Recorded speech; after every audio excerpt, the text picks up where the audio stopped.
Bom dia! Hoje, dia 16 de janeiro, sexta-feira. O tema de hoje é passarinhar. Mateus capítulo 6, versículo 26. Observem os pássaros. Passarinhar é um hábito de observar passarinhos. Eu costumo dizer que a natureza é a assinatura de Deus e que ela aponta para o caráter do Criador. Por isso, não é à toa que Jesus nos convida a olhar com atenção para a forma como os pássaros se comportam. Meu sogro tem uma varanda muito extensa, da qual conseguimos observar as diversas árvores em frente de sua casa. Temos o costume de passarinhar ali e admirar a variedade de espécies que moram naquela vasta paisagem verde. Um dia, me assustei ao notar que um filhote de passarinho havia caído do ninho. Porém, logo meu sogro me acalmou. Provavelmente, ele não conseguiu voar e despencou, mas sua mãe chegará para ajudá-lo a bater as asinhas e tentar novamente.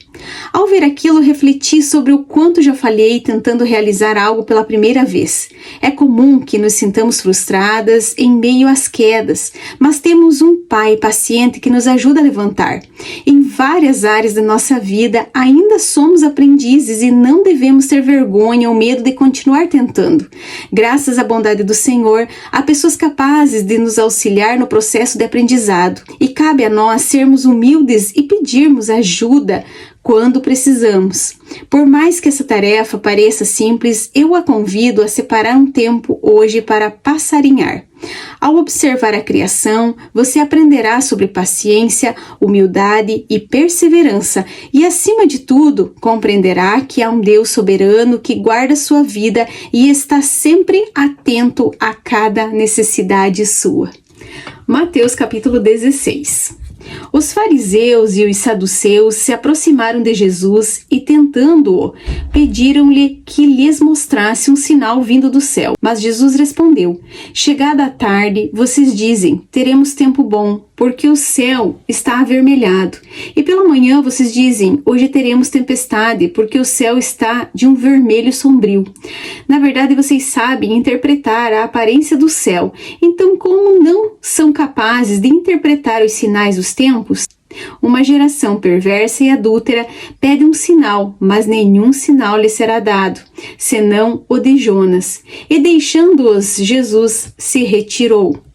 Ora, tendo os discípulos passado para a outra margem do lago, esqueceram-se de levar pão. E Jesus lhes disse: fiquem atentos e tenham cuidado com o fermento dos fariseus e dos saduceus. Eles, porém, começaram a discutir entre si, dizendo: ele diz isso porque não trouxemos pão. Jesus percebeu isso e perguntou: por que estão discutindo entre vocês, homens de pequena fé, sobre o fato de não terem pão?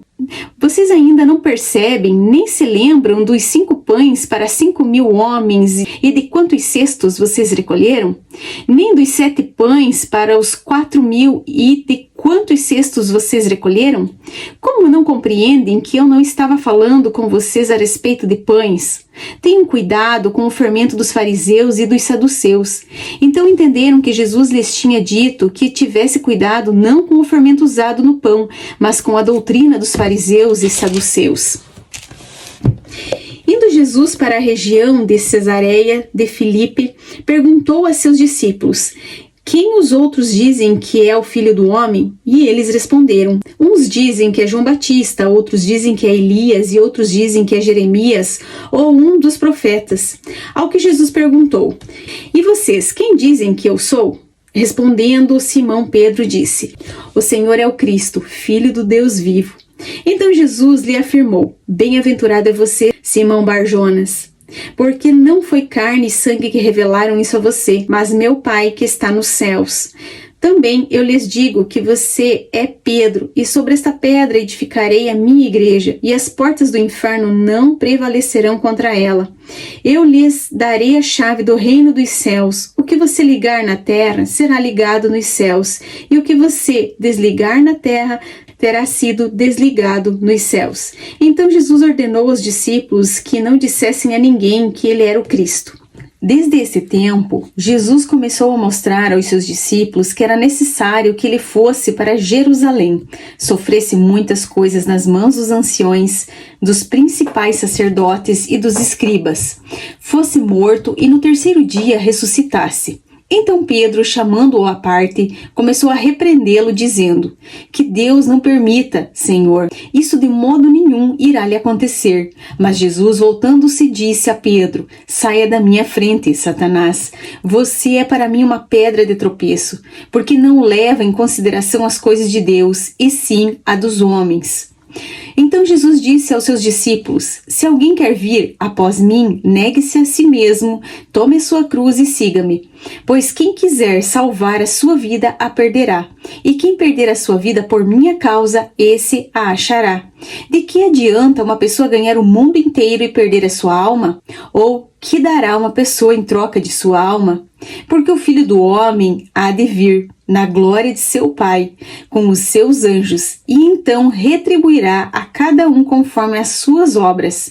Em verdade lhes digo que, dos que aqui se encontram, existem alguns que não passarão pela morte, até que vejam o Filho do Homem vir no seu reino. Provérbios capítulo 14. A mulher sábia edifica a sua casa, mas a insensata a derruba com as próprias mãos. Quem anda na retidão teme ao Senhor, mas o que anda em caminhos tortuosos, esse o despreza. Na boca do tolo está a vara para a sua própria soberba, mas os lábios dos sábios o protegerão. Quando não há bois, o celeiro fica vazio, mas pela força do boi há abundância de colheitas. A testemunha verdadeira não mente, mas a testemunha falsa despeja mentiras. O zombador procura sabedoria e não a encontra, mas o sábio adquire o conhecimento com facilidade. Fuja da presença do insensato, porque nele você não encontrará palavras de conhecimento. A sabedoria do prudente é entender o seu próprio caminho, mas a insensatez dos tolos é enganadora. Os insensatos zombam do pecado, mas entre os retos há boa vontade. O coração conhece a sua própria amargura, e da alegria que ele sente, os estranhos não poderão participar. A casa dos ímpios será destruída, mas a tenda dos retos florescerá. Há caminho que o ser humano parece direito, mas o fim dele é caminho de morte. Até no riso o coração pode ter dor, e o fim da alegria pode ser a tristeza. O infiel de coração sofre as consequências dos seus próprios caminhos, mas quem é de bem é recompensado pelo seu próprio proceder. O ingênuo dá crédito a tudo o que se diz, mas o prudente reflete antes de dar um passo.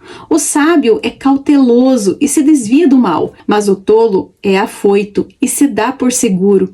Quem logo se irrita comete loucuras, e aquele que tem más intenções será odiado.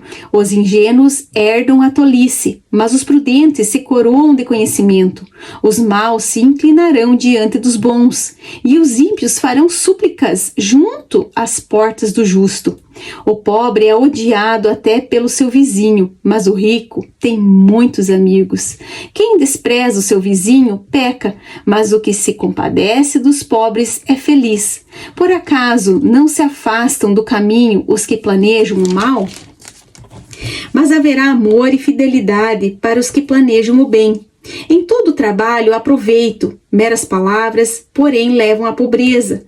Para os sábios a riqueza é coroa, mas a tolice dos insensatos não passa de tolice. A testemunha verdadeira salva vidas, mas quem profere mentiras é enganador. Quem teme o Senhor tem forte amparo, e isso é refúgio para os seus filhos. O temor do Senhor é fonte de vida, para evitar os laços da morte. Na multidão do povo está a glória do rei, mas na falta de povo está a ruína do príncipe.